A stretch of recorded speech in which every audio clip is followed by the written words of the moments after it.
இலங்கையில் முக்கியமான ஒரு விடயம் ஒன்றை பாதுகாப்பு அமைச்சர் அதாவது ஆனந்த விஜயபால ஒன்றை தெரிவித்திருக்கின்றார். என்னென்று பார்த்தா இப்போ சமீப காலத்தில் அதாவது டிஜிட்டல் இணையவழி மோசடிகள் பலது நடந்து வருகின்றது.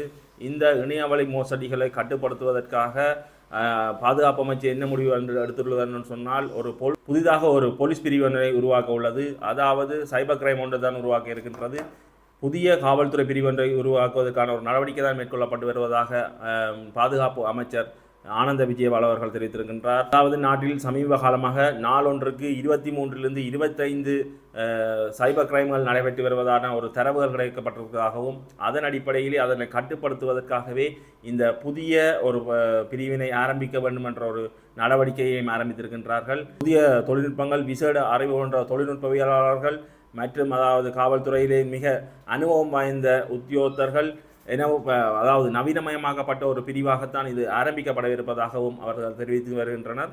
இதோடு சேர்த்து அவர் என்ன குறிப்பிட்டிருந்தார்னு சொன்னால், திறமையான அதிகாரிகள் உயர்மட்ட பதவிகளுக்கு தகுதி பெற்று போகிறதுக்குரிய ஒரு நடவடிக்கையை தாங்க மேற்கொள்வதாகவும், அதே நேரம் பார்த்தோம்னு சொன்னால் தவறிழைக்கின்ற அதிகாரிகளை பதவி இறக்கி அதாவது பணியை விட்டு சிலவளை நீக்கிற நடவடிக்கையும் எடுப்பதாக அவர் குறிப்பிட்டிருந்தார். அதாவது அவர் என்ன குறிப்பிட்டிருக்காருன்னு சொன்னால், காவல்துறை சேவையானது ஒரு வினைத்திறனான ஒரு சேவை. அந்த திணைக்களத்திலே ஊழலற்ற ஒரு உத்தியோகத்தர்கள் ஊழலற்ற ஒரு திணைக்களமாக கொண்டு வர வேண்டும் என்பதை அவர் மெயினாக குறிப்பிட்டு சொல்லியிருந்தார்.